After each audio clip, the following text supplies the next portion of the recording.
cuando lo necesiten. Bueno, entonces repito mi saludo, muy buenos días para todos, me alegra saludarlos. El día de hoy vamos a hacer la socialización de la actividad que comenzamos en la clase pasada y que el día de hoy pues hicimos la segunda parte, que es la influencia que tuvo la Revolución Francesa en los derechos hoy en día, ¿sí? Una de las razones por las cuales estudiamos este periodo histórico tan importante como fue la Revolución Francesa es precisamente porque allí nació el concepto de derechos que hoy manejamos. Antes de la Revolución Francesa, en el antiguo régimen, se creía que las personas no eran iguales, que si usted era hijo de reyes, pues usted algún día iba a ser rey también, o si usted era familiar de la nobleza, pues usted siempre iba a ser noble, pero si usted nacía pobre, pues siempre iba a ser pobre y no había forma de que usted ocupara un cargo de poder en el gobierno. Entonces, esa idea se rompe con la Revolución Francesa y se crea la idea de los derechos del hombre y del ciudadano, que una característica fundamental es que hace iguales a todos los seres humanos. Ahora, que todos seamos iguales no significa que no hayan ricos y pobres, que no hayan personas que estén socialmente, digamos, sean más poderosas que otras, sino que frente a la ley todos somos iguales, es decir, la ley es igual para todo el mundo.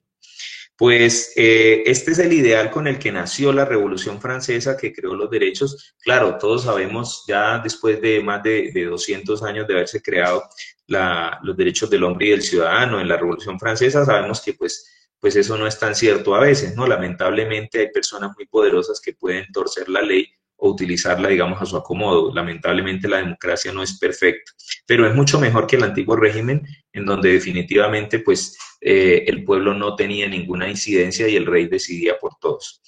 En ese sentido, en la actividad que yo les puse a ustedes, encontramos dos ideas de la Revolución Francesa muy interesantes. Una, la de los derechos del niño.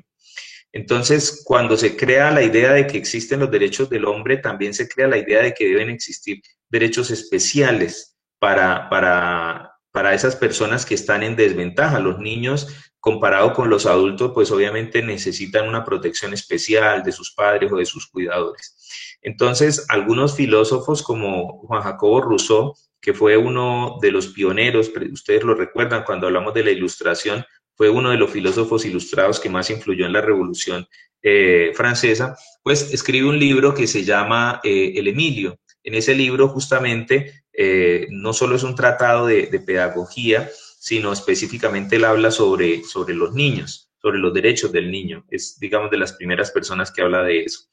Entonces vamos a empezar por hacer la socialización de ese ejercicio.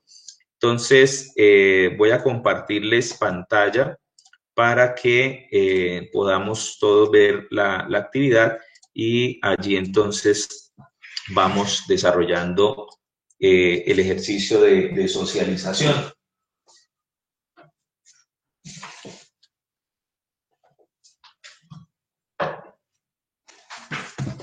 Bueno, me confirman si todos están viendo lo que estoy compartiéndoles en pantalla. Sí, señor, profe. Sí, señor. Vale. Bueno, muy bien.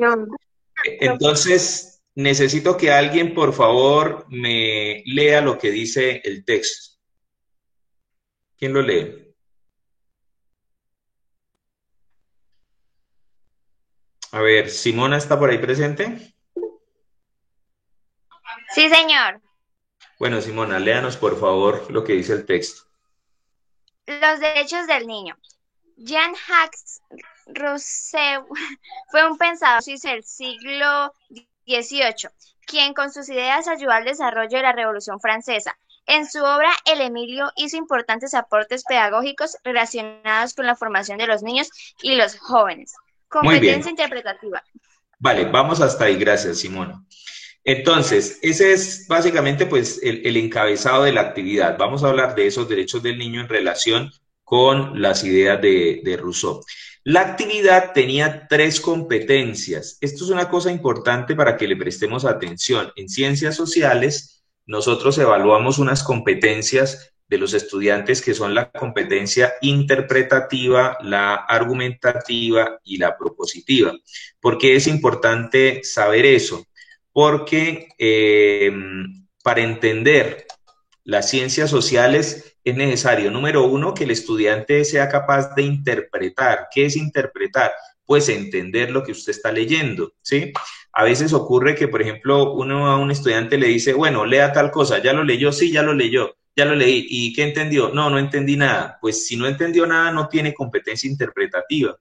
Porque la competencia interpretativa precisamente lo que implica es que el estudiante sea capaz de leer un texto, de extraer ideas principales y de dar razón de lo que ese texto dice, ¿sí? Por eso yo en esta primera competencia interpretativa les pedía que identificaran ideas semejantes, es decir, parecidas, entre el texto de Rousseau, el Emilio, y el artículo o los artículos de la Constitución Política de Colombia. Entonces, esta primera parte es fundamental tenerla muy clara y para ello, pues, por eso les evalúo aquí la competencia interpretativa.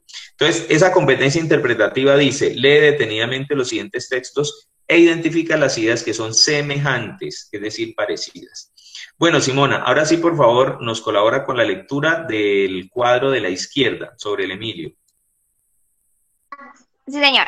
Jean-Jacques Rousseau, el Emilio. Disfruta de la infancia, juega mucho, disfruta de su inocencia.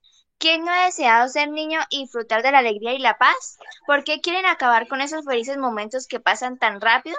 ¿Por qué llenar de amargura esos primeros años? Padres de familia, no se afanen tanto ni hagan sufrir a sus hijos. Disfruten con ellos de su infancia. ¿Acaso saben cuándo van a morir? Dejen libres a sus hijos tal como es la naturaleza, que no obliga a nada ni a nadie. Disfruten de la vida, ya que solo se vive una vez. Muy bien, Simona, muchas gracias. Voy a dejar de compartir aquí un momentico para preguntarles cómo les pareció esa lectura de Rousseau. ¿Qué opinan de esa lectura? ¿Están de acuerdo o no están de acuerdo con lo que él dice ahí? Sí, señor. Bueno, vamos a pedir la palabra para poderlos escuchar. Ustedes saben cómo se levanta la manito, ¿cierto? Sí, señor. Vale, Sí, entonces señor. levantan la manita y yo les voy asignando el uso de la palabra, ¿vale? A ver, entonces, ¿quién comienza levantando la mano?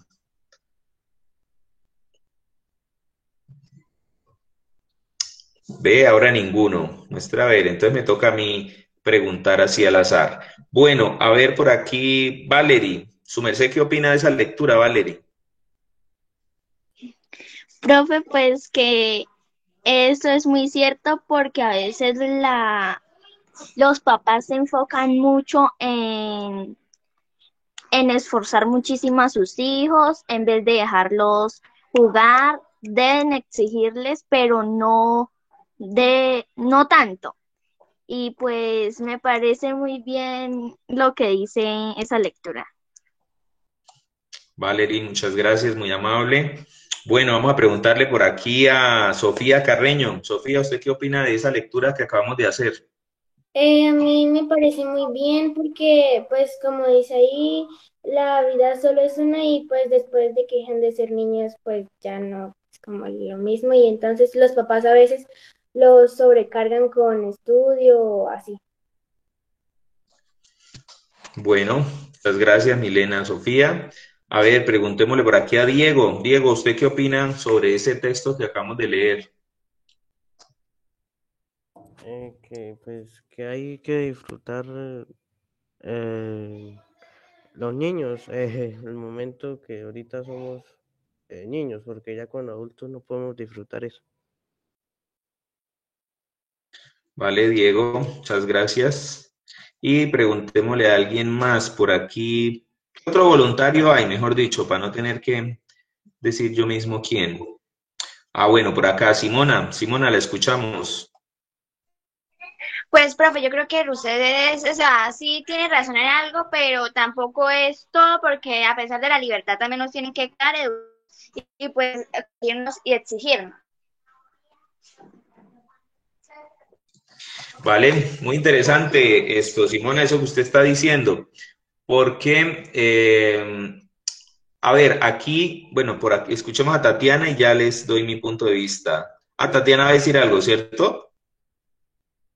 O Leslie, espere, mira a ver quién. Tatiana, a ver, Tatiana, la escuchamos. Porque son derechos de los niños y deben ser protegidos y darles lo que necesitan. Vale, Tatiana, muy bien, pero Simón aquí ha dicho que pues eso es relativo, ¿no? O sea, que tampoco está como tan de acuerdo con todo lo que dice el texto de Rousseau. Entonces, ¿cómo la ven?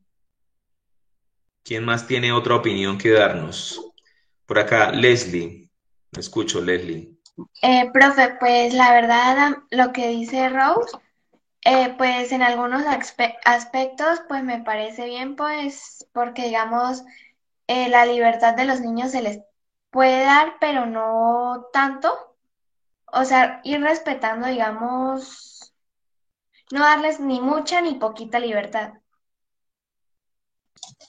Muy bien, Leslie, muchas gracias. Bueno, bueno, escuchemos acá a... Ay, ¿me recuerda quién está con el perfil de Zoraida Celis? ¿Quién está con ese? Profesor Jada. ¿Jason? Jada. Ah, Jada. Vale, listo, Jada. A ver, la escuchamos.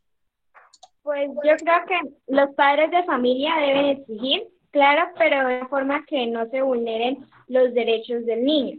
Y pues según el texto de Rousseau, yo opino, al igual que mis compañeras, los padres deben saber dar libertad a sus hijos. Muy bien, Jada, muchas gracias. Jada Murillo Celis, ¿cierto? Sí, señor. Vale. Bueno, eso que ustedes están diciendo es muy interesante porque como todo texto, y eso hace parte del ejercicio de interpretación. Cuando yo leo un texto, yo no solamente tengo que estar de acuerdo con todo lo que el texto dice, sino también tener una lectura crítica, es decir, bueno, ¿qué tanto eso que el texto me está diciendo es polémico también o es motivo, digamos, de discusión? En este caso, claro, es una opinión, es la opinión de Jean-Jacques Rousseau, uno de los filósofos ilustrados más influyentes de la Revolución Francesa, pero pues ustedes han manifestado dos puntos de vista. Uno, están plenamente de acuerdo con lo que él dice, y otro que dicen, bueno, con respecto a ese tema de la libertad, pues es relativo, ¿no? O sea, que cómo, por ejemplo, uno podría decir, vamos a darle la libertad absoluta a los niños. Imagínense que le diéramos la libertad absoluta a un niño de 2 años, pues ese niño fácilmente se bota por la escalera y le pasa una tragedia, ¿cierto? Pues claro, o sea, la libertad es algo relativo que los niños se van ganando poco a poco con el paso del tiempo. Entre más grandes estén y entre más maduros, pues los padres de familia vamos dándoles ciertas libertades, pero eso también es relativo, ¿no?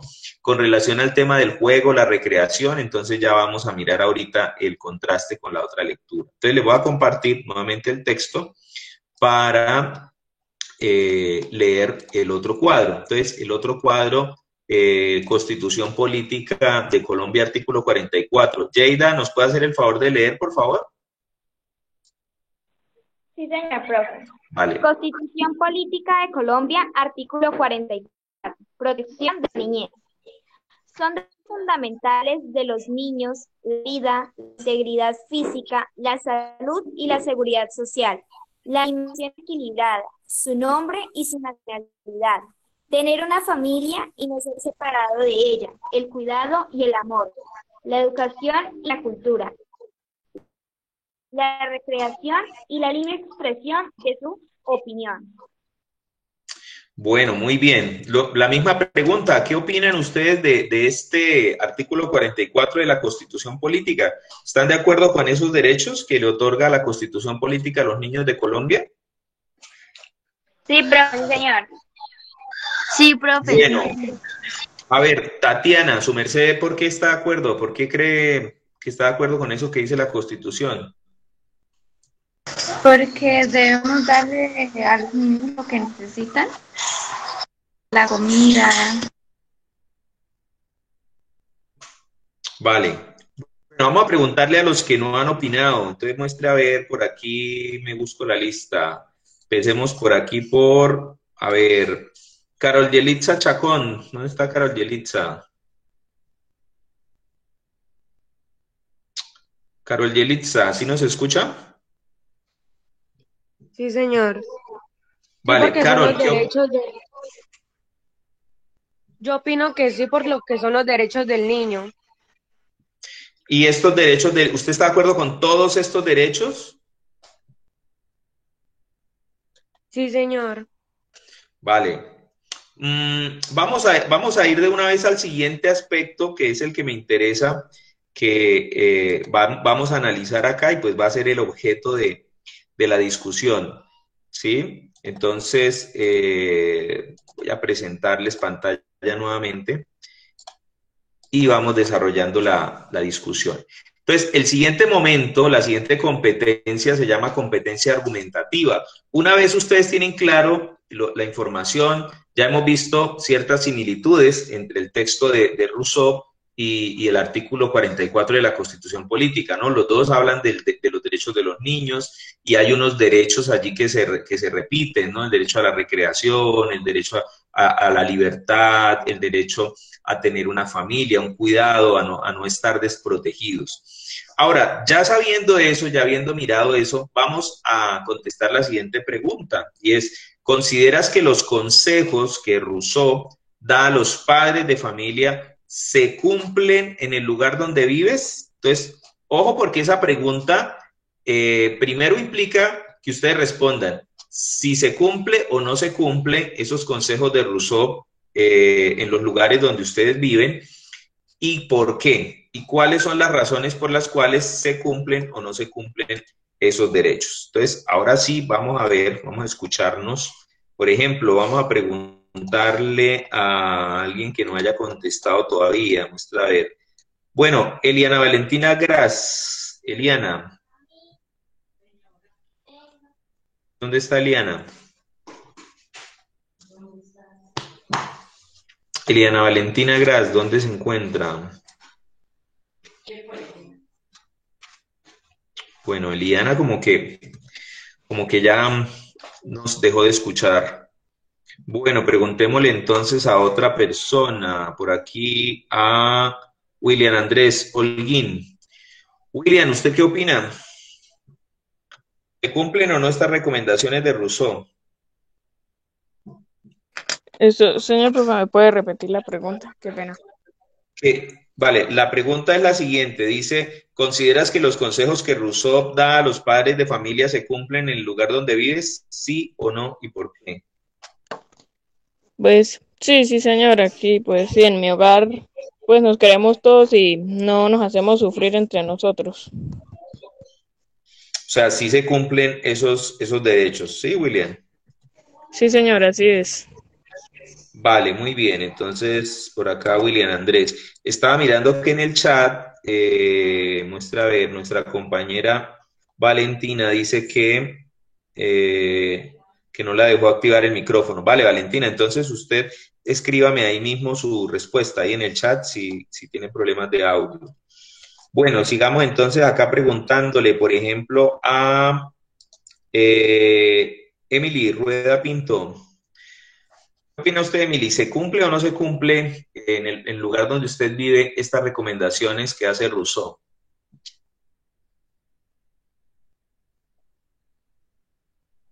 ¿Dónde está Emily? Bueno, Emily, ¿nos escucha? Parece ser que no nos escucha Emily.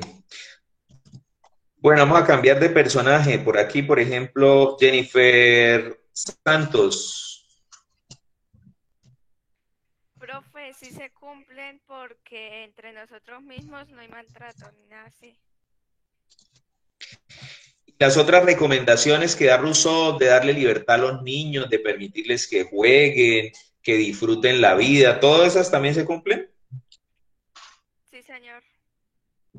Bueno, vamos a ver gracias, Jennifer. Y Tatiana Vargas, ¿en su caso también se cumplen todas estas recomendaciones de Rousseau?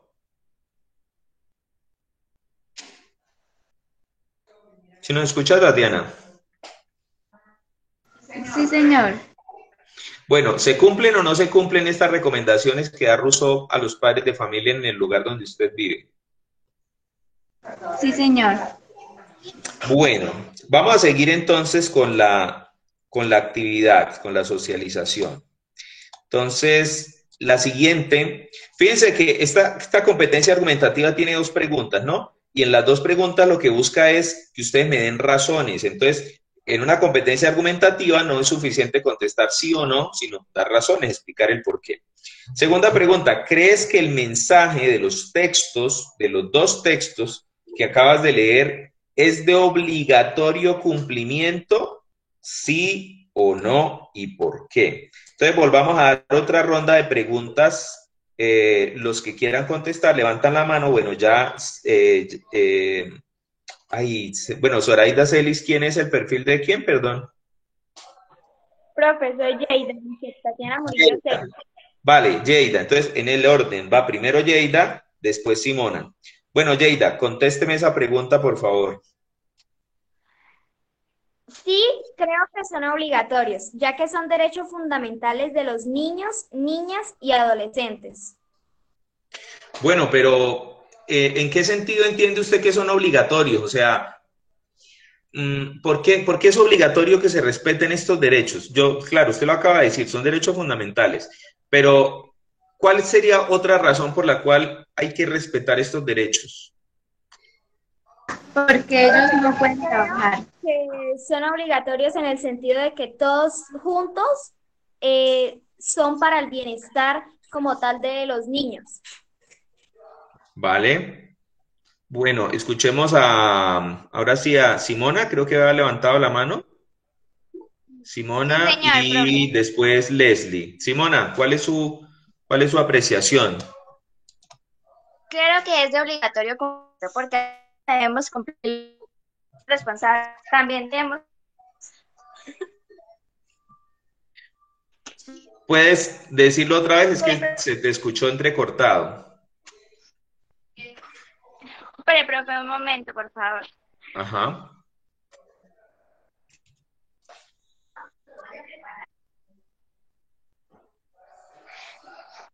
¿Ahora sí?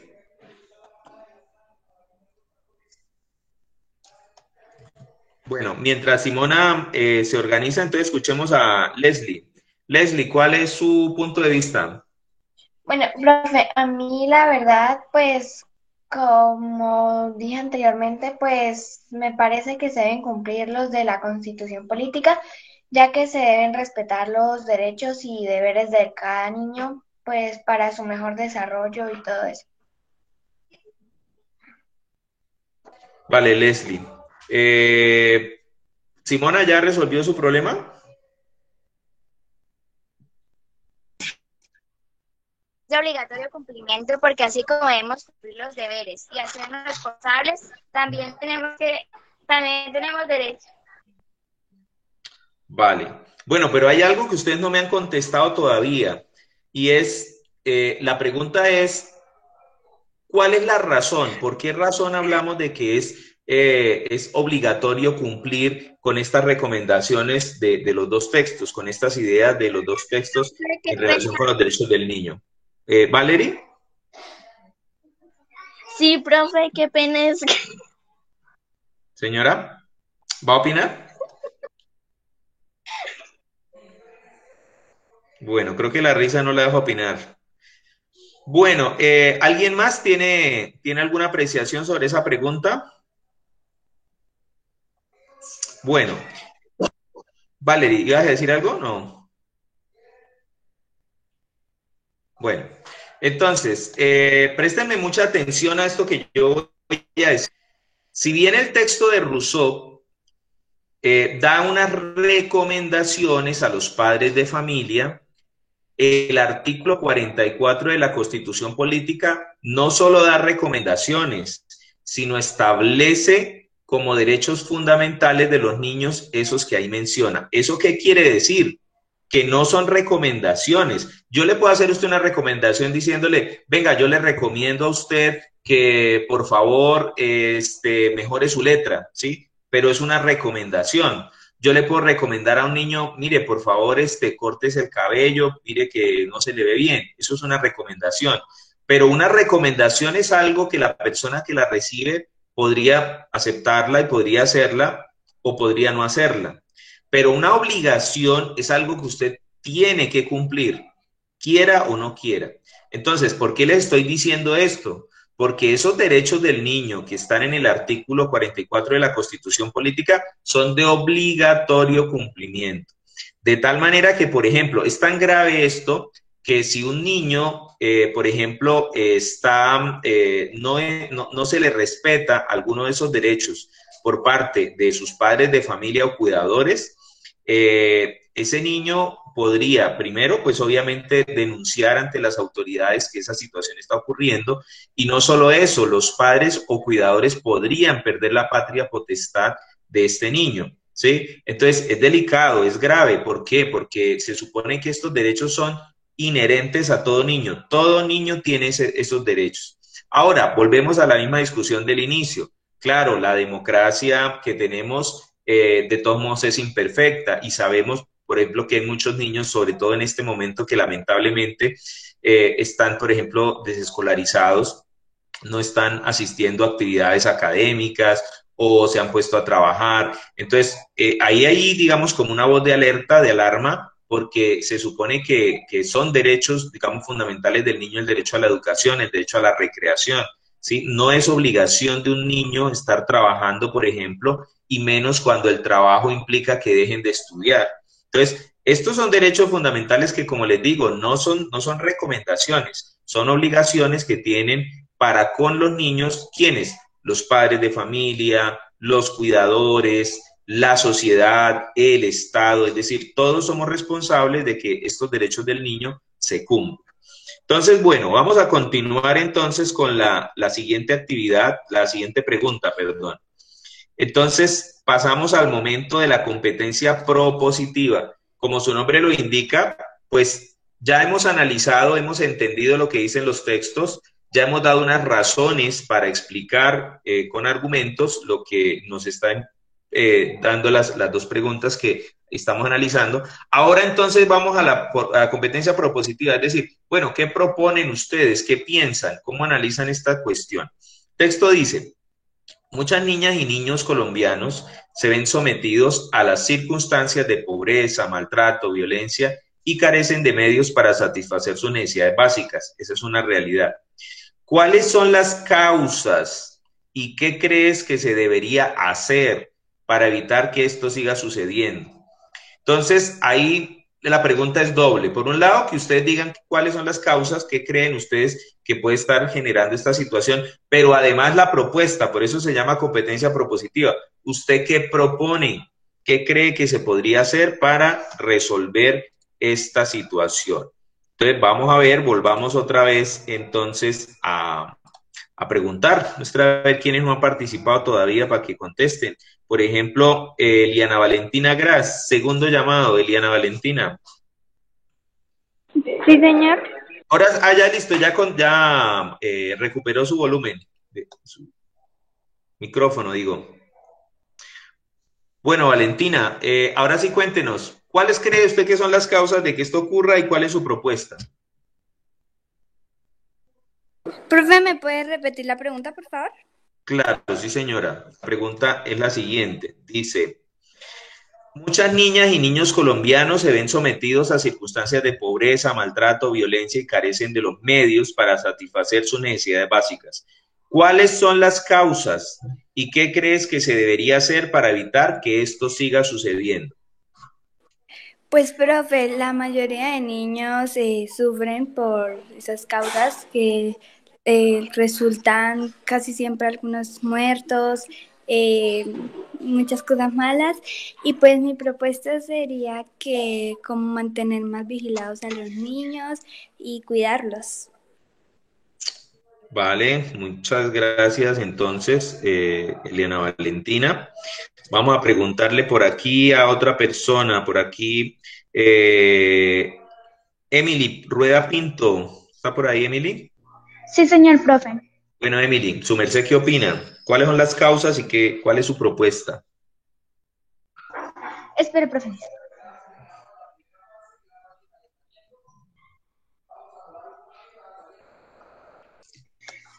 Para mí sería la falta de amor de los padres a los hijos. Pueden ser por el problema de discapacidad o por embarazo juvenil.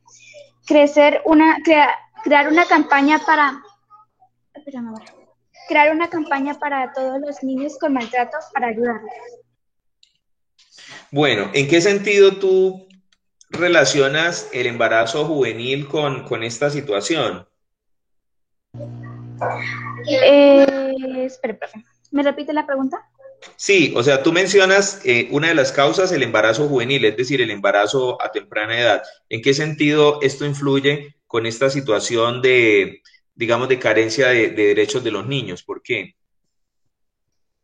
Profe, es que yo pensaba que era la otra pregunta, pero... Espera, es que estoy confundida, no entiendo.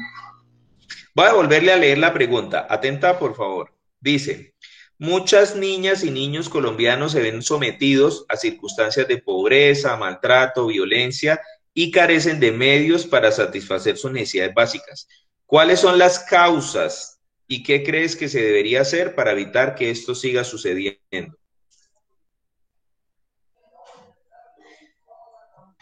Pues, profe, lo del embarazo juvenil es porque tal vez hay personas que no quisieran tener a sus hijos cuando son adolescentes y pues piensan que le dañaron la vida y empiezan a darle problemas a los hijos. Vale, muy bien, Emily, muchas gracias por haber puesto ese tema porque sí tiene mucho que ver. Lamentablemente, nuestra sociedad, por motivos económicos, sociales, a veces incluso por falta de educación. Ustedes saben que uno de los aspectos importantísimos de la educación es lo que tiene que ver con la educación para la sexualidad, ¿no? Y la construcción de ciudadanía. Y lamentablemente por una serie de situaciones en nuestro país vemos con mucha frecuencia embarazos en adolescentes, ¿sí? Es muy triste para uno ver que niñas de 13, 14 años, incluso menos, resultan embarazadas y ahí se presenta una doble situación, porque por un lado esa niña, digamos, ya por el solo hecho de estar embarazada, ya se pone en una situación de desventaja terrible, entonces ya empieza, digamos, a generar una situación de violación de derechos del niño para esa persona. Pero adicionalmente el niño que van a nacer con una desventaja enorme, porque prácticamente va a tener una madre que todavía no es adulta para, digamos, no tiene la autonomía ni psicológica muchas veces, ni educativa, ni económica, ¿sí? Porque un niño, un adolescente de 14, 15 años no tiene la solvencia económica para criar un hijo. Normalmente lo que sucede es que los padres de esa niña pues tienen que asumir la responsabilidad de terminar de criar al adolescente y empezar a criar al niño, digamos, que acaba de nacer. Entonces es una situación complejísima y me parece muy bien que usted, Emily, lo haya mencionado porque es un factor muy determinante, digamos, en la violación de los derechos del niño en Colombia. El embarazo a temprana edad es un factor que empieza a desencadenar una serie de situaciones complejas. Ahora, eso no quiere decir que necesariamente, por ejemplo, ¿cómo les explico? Porque hay madres que dicen, bueno, yo fui madre joven, digamos, tuve a los 17, 18 años una niña y aún así pues pude sacarla adelante. O sea, esos casos existen. Afortunadamente, estas personas, estas mujeres jóvenes han logrado, digamos, superar esa situación. Pero cuando uno les pregunta a qué precio, van a decir a un precio muy alto. Muchas de ellas tuvieron que dejar atrás, por ejemplo, lo que es normal en la adolescencia, los amigos, que la diversión, de pronto todo porque les tocó ponerse a criar a un hijo a muy temprana edad y a veces al costo alto de, por ejemplo, de no poder seguir estudiando y no cumplir con otras metas de vida. Entonces, es un tema muy delicado y gracias, Emily, por mencionar. Bueno, ¿alguien más voluntariamente quisiera dar su opinión sobre esa pregunta, sobre las causas? Y bueno, nos falta la segunda parte, ¿qué propuestas? ¿Qué hacemos para superar esta situación? Entonces, vi que había levantado la mano, creo que, muestra a ver, Tatiana, y luego, recuérdenme, Zaida Celis, ¿quién es? Yeida, profe. Yeida. Entonces, primero Tatiana y luego Yeida. A ver, Tatiana, la escuchamos. las causas, que los padres a veces no quieren a sus hijos. Algunos padres no tienen recursos y para evitar esto, informar a las autoridades, sumarse a las campañas en defensa del derecho de los niños y el bienestar familiar. Muy bien, Tatiana, muchas gracias. Ahora sí, Yeida. Sí, señor. Sí, la escuchamos. Yo escribí, las causas de estas circunstancias son distintas. Un ejemplo es las guerras, los deslizamientos de tierra, las inundaciones, el machismo, etc.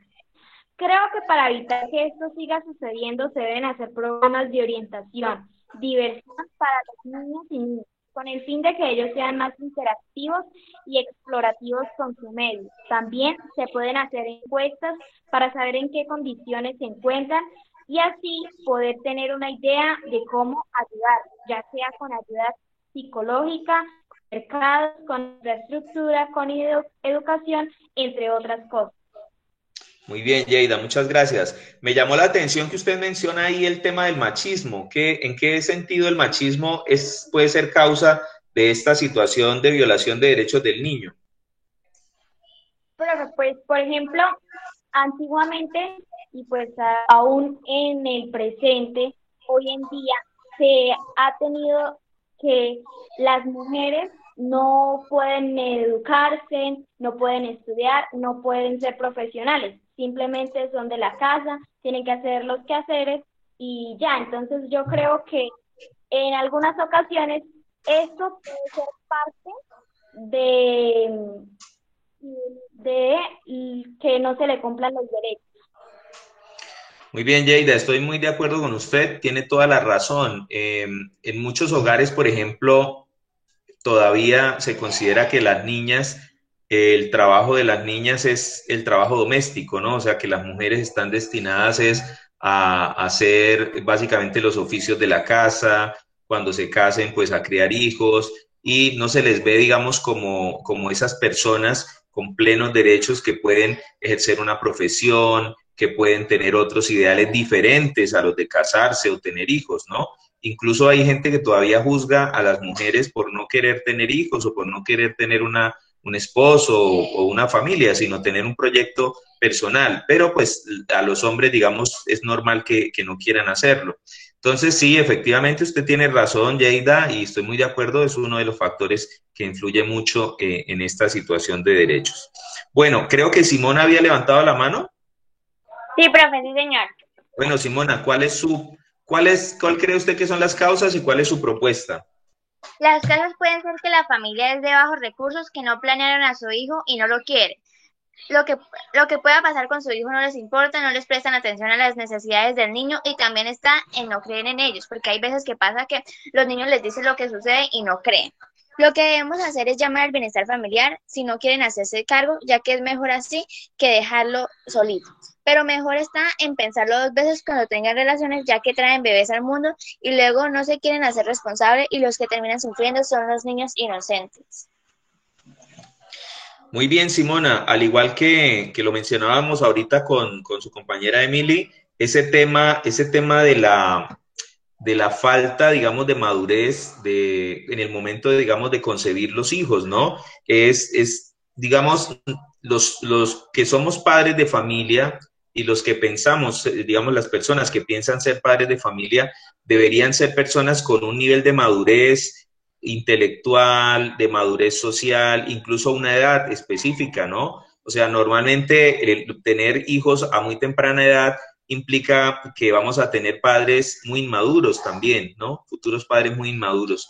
Entonces, eso que usted está mencionando es muy interesante y ahí es donde vuelvo y repito, el proyecto de educación sexual en los colegios es fundamental, porque eso es una forma también de tomar conciencia frente a una realidad y es los embarazos en adolescentes.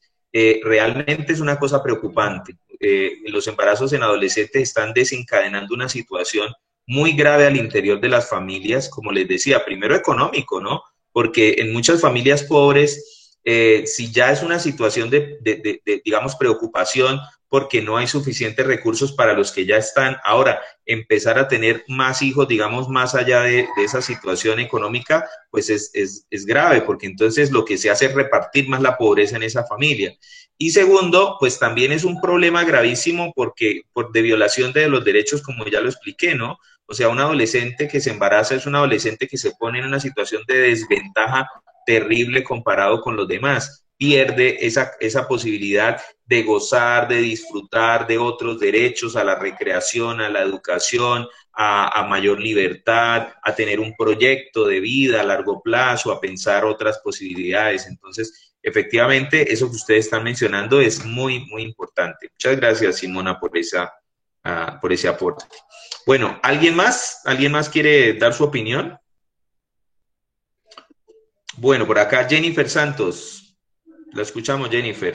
Profe, yo escribí que puede ser que los padres sean de bajos recursos y no conozcan los derechos de los niños. Y pues por eso no los cumplen. Y uno los podría ayudar orientándolos y dándole consejos para que no pongan a trabajar a sus hijos. Vale, Jennifer, sí señora, usted tiene razón. A veces también el tema de la violación de los derechos de las personas tiene que ver con la falta de educación y de conocimiento, ¿sí? Y usted tiene toda la razón y a veces también, digamos, los padres de familia deben saber, y eso es importante, cuáles son los derechos que tienen sus hijos, ¿sí? Eso es una cosa fundamental. Claro, también tienen deberes, obviamente, y ustedes lo han mencionado, o sea, los hijos, sobre todo en la medida en que el niño va creciendo, va adquiriendo las dos cosas, digamos, mayor libertad, pero también mayores obligaciones, ¿no? O sea, entre más libertad tenga uno, tiene más obligación. Alguna vez, una anécdota que les contaba yo a mis estudiantes en clase, un padre de familia, que una hija adolescente le decía que estaba aburrida porque los papás no le daban mayor libertad y que ella quería ser libre y que los papás no la dejaban hacer lo que ella quería. Y el padre de familia lo que hizo al otro día fue entregarle una cajita con su ropa y decirle, mijita, yo quiero darle a usted total libertad, usted debe ser una persona libre, váyase de la casa. Entonces, y ya a la niña no le gustó, le dijo, no, no, pero es como que me voy de la casa, entonces, ¿qué voy a comer? ¿Dónde voy a...? Ah, pues mija, es que la libertad es un derecho que uno adquiere también en la medida en que adquiere responsabilidades, ¿sí?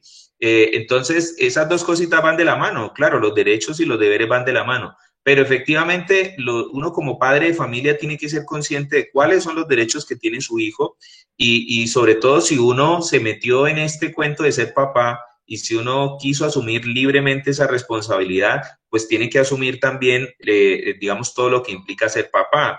Eso implica, por ejemplo, darle a los hijos el derecho a tener una familia que le brinda amor, que le brinda comprensión, que le brinda lo necesario, lo básico. Eso no quiere decir que las familias pobres entonces necesariamente le estén violando los derechos a los niños, porque a veces pues la pobreza no es algo que uno escoja, ¿no? Las personas pobres no escogieron ser pobres y aún así pues tienen hijos y tienen derecho a tener familia. Lo que pasa es que sí, la situación de pobreza, como precisamente lo estamos discutiendo acá como una de las causas, pues sí influye muchísimo, digamos, en que muchos niños se vean obligados a dejar, digamos, de disfrutar de estos derechos a los cuales les asiste por la misma situación de pobreza que vive nuestro país y nuestra sociedad. Entonces, Jennifer, en ese sentido también estoy plenamente de acuerdo con su opinión. Muchas gracias. Bueno, vamos entonces a pasar ahora sí al siguiente ejercicio que era el que hacíamos el día de hoy. Entonces, continuamos aquí. A ver, ¿quién no ha leído para que me colabore con la lectura? ¿Quién quiere leer la segunda parte? ¿Quién dijo yo? Bueno, Jennifer, usted que acabó de hablar, colabórenos con la lectura, por favor. Jennifer Santos. Consecuencias de la Revolución Francesa. Cambios en las costumbres políticas. Los revolucionarios de 1789 enseñaron que las constituciones debían hacerse por la vía democrática, es decir, que fuera el pueblo, como real y único soberano, quien decidiera la manera de gobernarse. Por esto se diseñaron herramientas como la convención, la asamblea constituyente, el referendo, el voto popular y el plebiscito. Como habrás podido observar, la Revolución Francesa no se quedó en el pasado. Cada vez que un pueblo democrático se siente amenazado en sus derechos, recurre a las herramientas que ellos nos dejaron. Muy bien, por ahora dejemos ahí un momentico la lectura para explicarles una cosa. Mire, a veces cuando uno enseña sociales, hay gente que le dice a uno, oiga, pero ¿para qué estudiamos eso del pasado? Eso no tiene sentido. Eso de la Revolución Francesa, eso fue hace mucho tiempo. Además, ¿qué tiene que ver Francia con Colombia? ¿Eso para qué? Eso fue por allá y en otro lado. ¿Eso qué tiene que ver con nosotros? Pues tiene que ver muchísimo, muchísimo, porque si hoy hablamos de los derechos, si hablamos, por ejemplo, de que todo ciudadano tiene derecho al voto, los ciudadanos pueden participar en la elección de una Asamblea Nacional Constituyente, pueden participar de un plebiscito, de un referendo, digamos, podemos poner una acción de tutela o un derecho de petición, pues todo eso es producto, aunque sea de forma secundaria, es producto de lo que sucedió en la Revolución Francesa. Si no hubiera sido por esos revolucionarios franceses que plantearon la necesidad de que todos los ciudadanos nacemos iguales ante la ley, todos tenemos derecho político a elegir y ser elegido, y el Estado tiene que garantizarnos esos derechos, pues no estaríamos hablando, seguramente todavía viviríamos bajo el régimen de un rey, y ese rey podía quitarnos la cabeza si quería en cualquier momento, porque pues era su voluntad, ¿no? Entonces, claro, por eso es importante estudiar estas revoluciones, entender qué fue lo que pasó y qué heredamos nosotros, ¿sí? Qué fue lo que recibimos nosotros como herencia. Muy bien, muchas gracias, Jennifer. Voy a terminar leyéndoles el texto, seguramente no alcanzamos a pasar a las preguntas, pero esto es importante.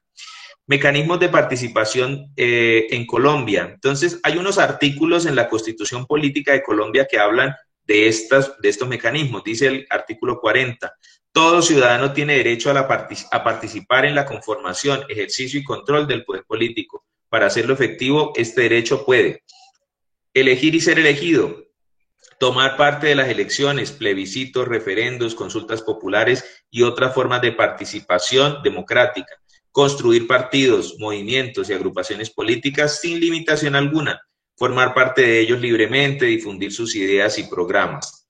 Artículo 103. Son mecanismos de participación del pueblo en ejercicio de la soberanía, el voto, el plebiscito, el referendo, la consulta popular, cabildo abierto, la iniciativa legislativa y la revocatoria del mandato. Entonces, fíjense que todos estos artículos que están en la Constitución Política de Colombia, lo que nos dicen es, todo ciudadano colombiano tiene esos derechos, y esos derechos, como les decía, los hemos heredado, son producto de lo que sucedió en Francia, de la creación de una república, de una democracia que permitía la participación de todos. Hoy no vamos a alcanzar a profundizar más allá de este tema en lo que tiene que ver con los mecanismos de participación ciudadana, pero sí, como les decía ahora, el ejercicio que yo quería hacer hoy es que ustedes fueran conscientes de esa herencia que nosotros tenemos como ciudadanos y por qué es importante que estudiemos esas revoluciones, sobre todo la Revolución Francesa, fundamental para comprender hoy por qué debemos respetar los derechos de los niños, por qué debemos hacer respetar estos derechos que todos los ciudadanos tenemos.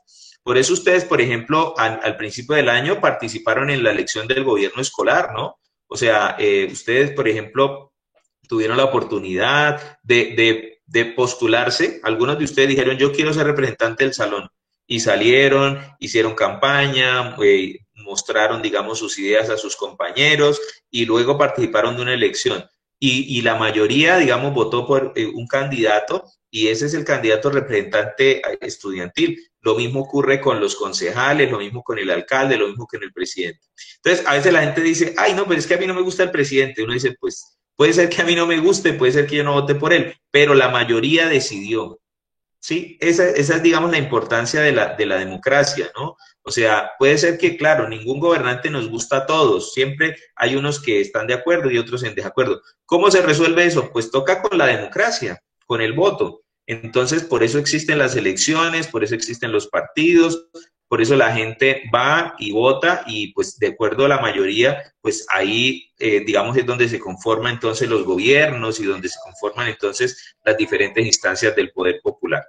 Entonces, todo esto que les estoy diciendo es importante para que tengamos en cuenta por qué estudiamos la historia. La historia no la estudiamos solo para aprender datos de la Revolución Francesa, de cuándo fue la Revolución, no solamente para eso, ¿sí? Sino para entender cómo ese hecho tan importante todavía nos influye. O sea, la Revolución Francesa no se quedó en el pasado, es un hecho del presente que nos recuerda que el despotismo, el absolutismo no puede, digamos, prosperar, porque siempre el pueblo, cuando considera que no se le están respetando sus derechos, hace lo que hicieron los revolucionarios franceses, transforma la sociedad para que el pueblo sea escuchado. Bueno, muchachos, yo creo que la sesión de hoy ha sido bastante productiva, entonces yo creo que vamos cerrando. Me gustaría escuchar rápidamente por ahí 3 o 4 opiniones sobre cómo se sintieron hoy en la clase. Muy bien, profe. Mejor. Bien, profe, ¿Les gustó? Bien, profe. Sí, profe, estuvo muy interesante.